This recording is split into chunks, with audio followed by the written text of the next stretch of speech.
Hello दोस्तों, स्वागत है आप सभी का हमारे YouTube channel unique GS academy में। दोस्तों, हम लोग राज्यों के बारे में पढ़ते हुए चल रहे हैं कि भारत में जितने भी राज्य हैं और उसके विशेषताओं के बारे में। इसी कड़ी में दोस्तों आज हम लोग पढ़ेंगे उत्तराखंड के बारे में कि उत्तराखंड की विशेषताएं क्या है, इसे देवों की भूमि कहा जाता है, आखिर किस लिए कहा जाता है और ये कब अलग हुआ, कब उत्तराखंड बना, ये सब के बारे में पढ़ते हैं। देखिए दोस्तों, उत्तराखंड पहले ये अलग राज्य नहीं था, ये पहले उत्तर प्रदेश का ही हिस्सा था। 2000 तक ये किसका हिस्सा था?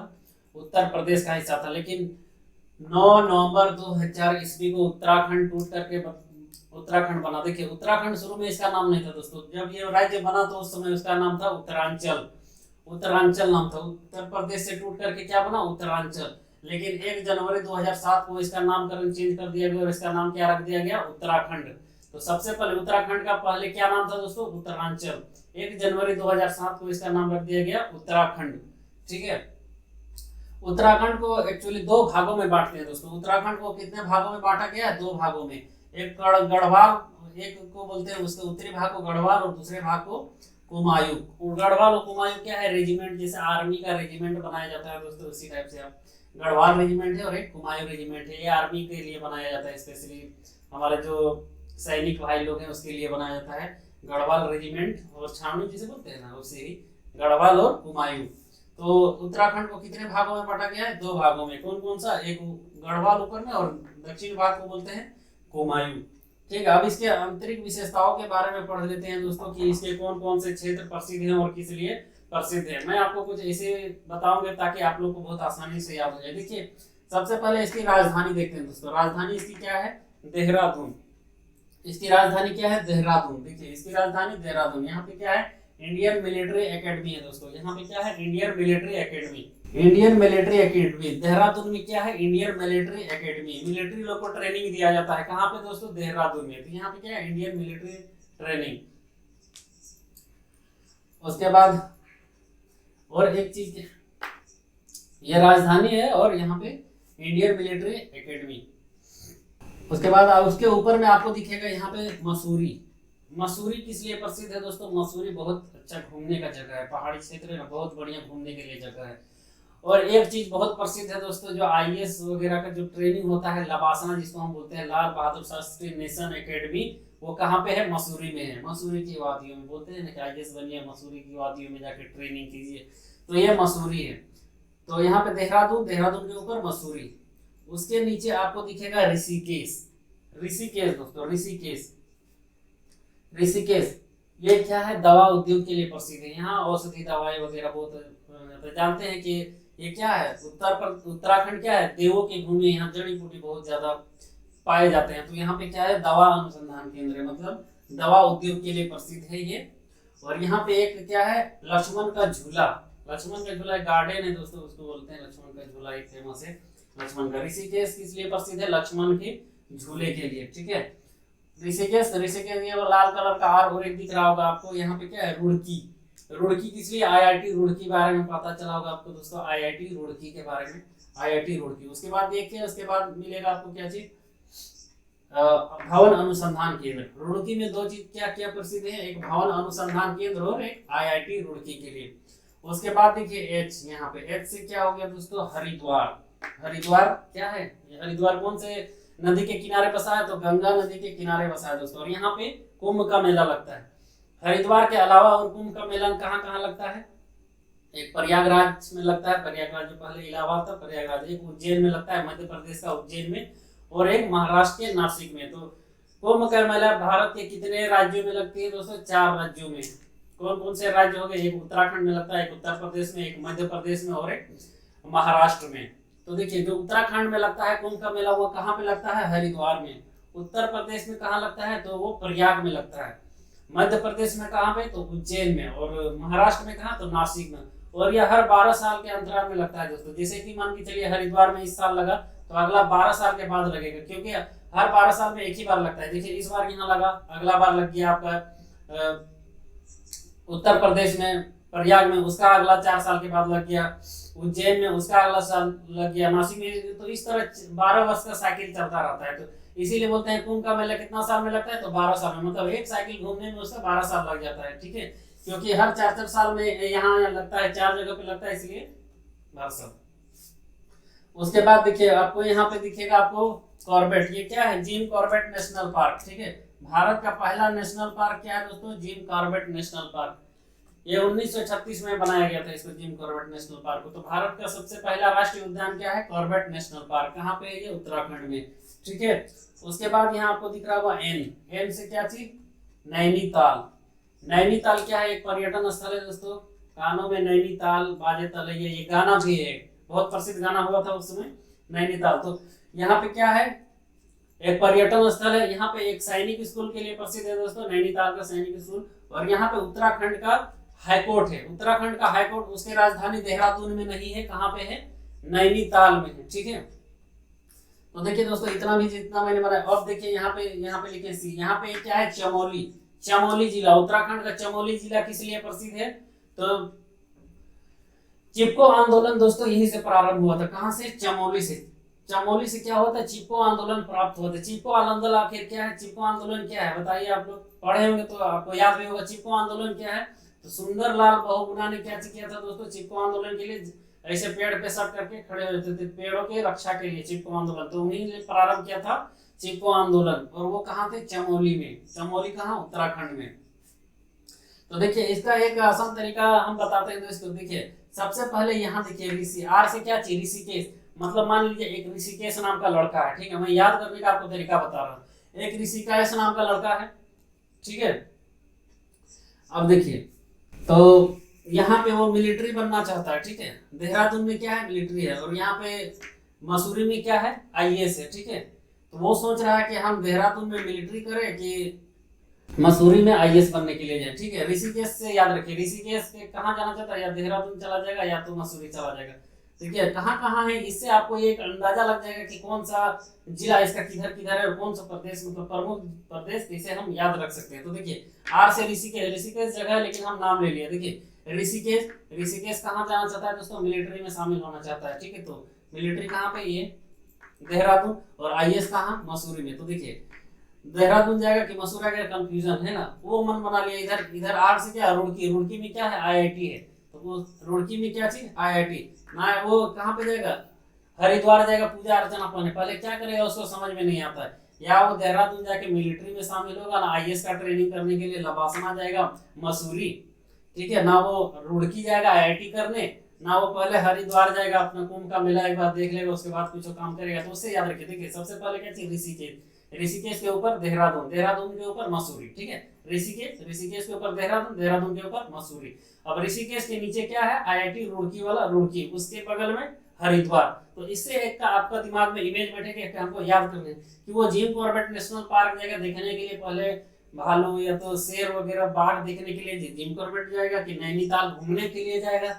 उससे याद रख सकते हैं नैनीताल, नैनीताल किस लिए, घूमने के लिए या सैनिक स्कूल, इस तरह से याद रख सकते हैं। तो देखिए ऋषिकेश नाम का लड़का क्या चीज करेगा, वो मिलिट्री होने के लिए, देखिए याद करते हैं। देखिए ऋषिकेश, ऋषिकेश के ऊपर देखिए, ऊपर देखिए देहरादून, देहरादून के ऊपर मसूरी, और ऋषिकेश के नीचे आइएगा तो रुड़की, और इसके बगल में हरिद्वार, हरिद्वार के बगल में जिम कॉर्बेट, कॉर्बेट, ठीक है, national park, Corbett national park. उसके इधर आ जाइएगा तो नैनीताल मिलेगा आपको, नैनीताल, ठीक है। उसके बाद HAR का मतलब क्या है दोस्तों, H के हल्द्वानी, अल्मोड़ा और रानीखेत, हल्द्वानी, अल्मोड़ा और रानीखेत।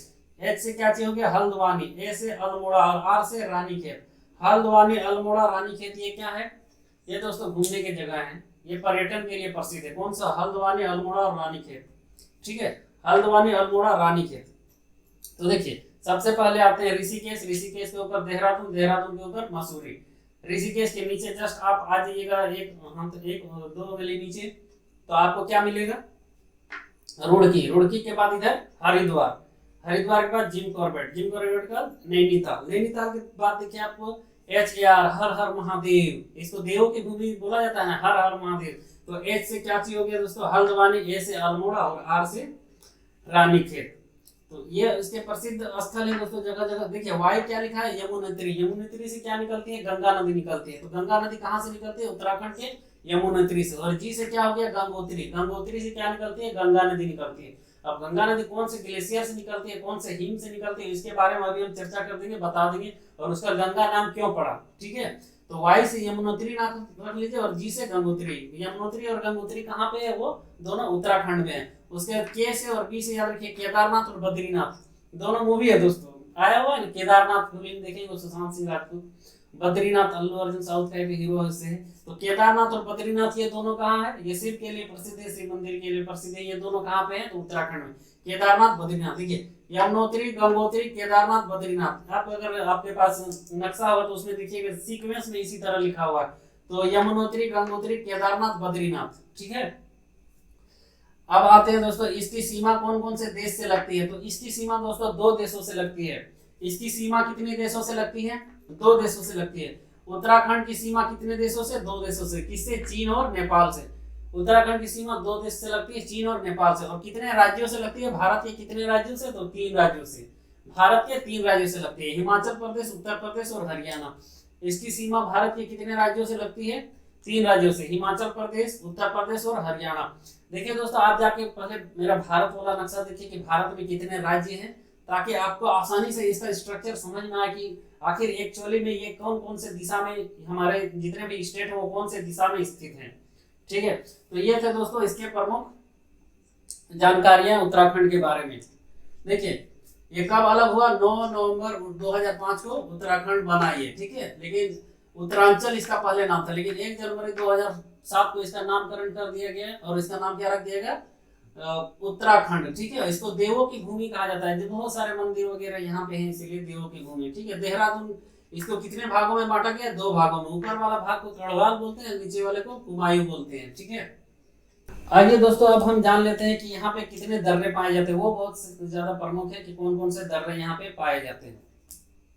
तो इसको आप एक बार स्क्रीनशॉट ले लीजिए दोस्तों, आई होप आपने स्क्रीनशॉट ले लिया। आप आइए इनके दर्रों के बारे में जानते हैं। देखिए दोस्तों यहाँ पे 4 प्रमुख दर्रे हैं। अब दर्रे के बारे में आपको ये आपका लेह लद्दाख में भी बता दिया दर्रा किसको कहते हैं, हिमाचल प्रदेश में भी बता दिए कि दर्रा किसको कहते हैं, इसमें भी थोड़ा एक्सप्लेन करते हैं, ठीक है। 2 पहाड़ों के बीच में जो पतली रास्ते होती है उसी को दर्रा कहते हैं दोस्तों। इंग्लिश में क्या कहते हैं, पास कहते हैं, इंग्लिश में पास कहते हैं। ये क्या प्रमुख दर्रे, ठीक है, दर्रा, ठीक है, दर्रा इंग्लिश में कहते हैं पास, और चाइनीज भाषा में क्या कहते हैं, ला कहते हैं, चाइनीज भाषा में ला कहते हैं, ठीक है। तो यहाँ पे ये 4 प्रमुख दर्रे हैं दोस्तों। उत्तराखंड के 4 प्रमुख दर्रे हैं, कौन कौन सा, लेपुलेख, धर्मा, नीति और माना। लेपुलेख, धर्मा, नीति और माना, लेपुलेख, धर्मा, नीति और माना, 4 प्रमुख दर्रे हैं दोस्तों। कौन कौन से, लेपुलेख, धर्मा, नीति और माना, 4 प्रमुख दर्रे हो गए आपके, लेपुलेख, धर्मा, नीति और माना। देखिए आप स्ट्रक्चर को देख लीजिए और आप नक्शा खुद से ड्रॉ कर सकते हैं, उसके बाद ये इसको लिख दीजिए, ठीक है। ये कोई भारी नक्शा नहीं है। इसके बाद आप इंडिया वाला मैप में जाइए और देखिए कि ये उत्तराखंड एक्चुअली कहाँ पे स्थित है, आपको बहुत आसानी से समझ में आएगा। आइए हम गंगा के उद्गम स्थल के बारे में जानते हैं। देखिए दोस्तों हम लोग को बता दिया जाता है कि गंगा का गंगा की उत्पत्ति गंगोत्री से होते हैं। लेकिन देखिए दोस्तों गंगोत्री ये जगह का नाम है, ठीक है। गंगोत्री क्या है, वो जगह का, वो एरिया का नाम है जगह। लेकिन कौन से ग्लेशियर, देखिए वहां पे क्या है, बर्फ का बहुत बड़ा चट्टान है दोस्तों। ग्लेशियर किसको बोलते हैं, बर्फ के बहुत बड़े चट्टान को। तो वहां से 2 नदियां निकलती है दोस्तों, एक तरफ से विष्णु गंगा और एक दूसरा तरफ से धौली गंगा। तो गंगा का एक्चुअली में उद्गम स्थल कहाँ से होता है, संतोपद से। एक तरफ से आती है विष्णु गंगा और एक तरफ से धौली गंगा, और दोनों आकर के मिल जाती है दोस्तों विष्णु प्रयाग जगह पे। कौन सा जगह पे मिलती है, विष्णु प्रयाग जगह पे आके मिल जाती है। कौन कौन सा, इधर से धौली गंगा आती है, इधर से विष्णु गंगा, और दोनों आकर के मिल जाती है कहाँ पे, विष्णु प्रयाग में। और विष्णु प्रयाग में ये दोनों नदी का नाम हो जाता है दोस्तों अलकनंदा नदी। दोनों नदियों का क्या नाम हो जाता है, अलकनंदा नदी नाम हो जाता है। देखिए ये संतोपद ग्लेशियर से इधर से निकलती है विष्णु गंगा, इधर से धौली गंगा, और कहाँ पे आकर के मिलती है, विष्णु प्रयाग जगह में आकर के मिल जाती है। और यहाँ पे इसका नाम क्या हो जाता है, अलकनंदा नदी, ठीक है, अलकनंदा। अब ये अलकनंदा इधर से आगे बढ़ती है, अलकनंदा, ठीक है, अलकनंदा बढ़ रही है, ऐसे अलकनंदा आप समझ लीजिए, ठीक है। और इधर से एक नदी आती है दोस्तों, इसके पूर्व साइड से एक नदी आती है पिंडार नदी, और पिंडार नदी आकर के मिलती है कहाँ पे, अलकनंदा से ये कर्णप्रयाग में आकर के मिलती है, कर्णप्रयाग। एक्चुअली गंगा एक नदी से नहीं दोस्तों, बहुत सारे नदियों से मिलकर के बना हुआ है, ठीक है। तो ये अलकनंदा नदी से आकर के कौन मिल जाती है, यहाँ पे पिंडार नदी मिलती है, कहाँ पे, कर्णप्रयाग में, कर्णप्रयाग में मिलती है। तो देखिए दोस्तों अब ये पिंडार नदी कहलाएगी कि अलकनंदा नदी कहलाएगी, जो मेन होता है उसी को लेकर के चलते हैं। गंगा में जितने भी ट्रिब्यूटरी शामिल होंगे वो उसका मतलब जितने भी सहायक शामिल होंगे वो उसका सहायक कहलाएंगे, मेन तो वही रहेगा। तो देखिए ये अलकनंदा ही कहलाते हैं यहाँ पे, अलकनंदा, क्योंकि ज्यादा गहरा ज्यादा बड़ा कौन सा है, उसी के नाम से ही सब कुछ चलता है। तो यहाँ पे अलकनंदा नदी और पिंडार नदी मिलती है आकर के कर्ण प्रयाग में। जब ये फिर अलकनंदा आगे बढ़ती है, अलकनंदा के ही नाम से यहाँ पे अलकनंदा, ठीक है। तो यहाँ पे इधर इसके पश्चिम साइड से आकर के मिलती है दोस्तों मंदाकिनी नदी। मंदाकिनी कहाँ पे आकर के मिलती है, रुद्रप्रयाग में आकर के मिलती है, रुद्रप्रयाग में, ठीक है। मंदाकिनी कहाँ पे आकर के मिलती है, रुद्रप्रयाग में। उसके बाद जब अब रुद्रप्रयाग में आकर के मिलती है कौन, मंदाकिनी और अलकनंदा। तो लेकिन जब आगे बढ़ेगी तो वो क्या कहलाएगी दोस्तों, अलकनंदा ही कहलाएगी। जब वो आगे बढ़ेगी तो अलकनंदा, क्योंकि मेन तो अलकनंदा ही है ना, तो कहलाएगी क्या, अलकनंदा।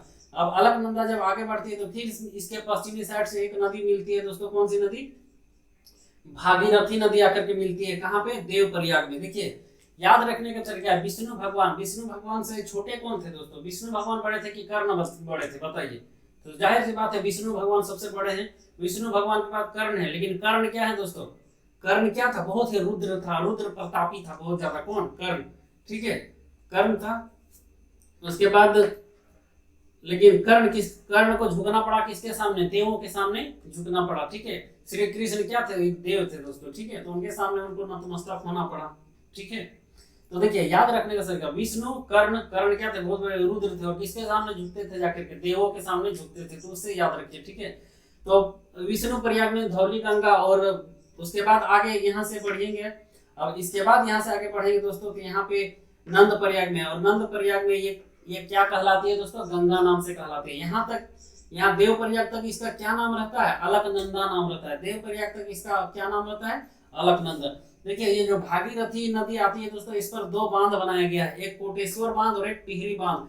टिहरी बांध क्या है दोस्तों, भारत का सबसे ऊंचा बांध है, कौन सा, टिहरी बांध। ये वाला बहुत एग्जाम में पूछ लिया जाता है कि भारत का सबसे ऊंचा बांध कौन सा है, तो वो है दोस्तों टिहरी बांध। भागीरथी नदी पर कौन से दो बांध बनाए गए, कोटेश्वर बांध और टिहरी बांध, ये एग्जाम में पूछ लिया जाता है। तो देखिए धौली गंगा और विष्णु गंगा कहाँ पे आकर के मिलती है, विष्णु प्रयाग से। विष्णु जी इधर आ रहे हैं, तो धौली क्या है, धौली नाम किसका भगवान से मिलता जुलता है दोस्तों, तो विष्णु का, और धौली का कुछ वैल्यू है विष्णु के सामने, तो नाम क्या रखेगा, विष्णु प्रयाग ही जिस जगह पे आकर के मिलेंगे तो विष्णु प्रयाग में मिल जाते हैं, और इसका नाम क्या हो जाता है यहाँ से, अलकनंदा। जब अलकनंदा आगे बढ़ती है तो अब कौन आ गए, कर्ण आ गए। कर्ण में आकर के कौन सी नदी मिलती है, पिंडार नदी मिलती है। जब कर्ण धीरे धीरे आगे बढ़ते हैं, कर्ण प्रयाग से अलकनंदा आगे बढ़ती है, तो कर्ण क्या थे, बहुत ही रुद्र प्रतापी थे। तो यहाँ पे आपको कौन नदी मिलती है, मंदाकिनी नदी मिलती है।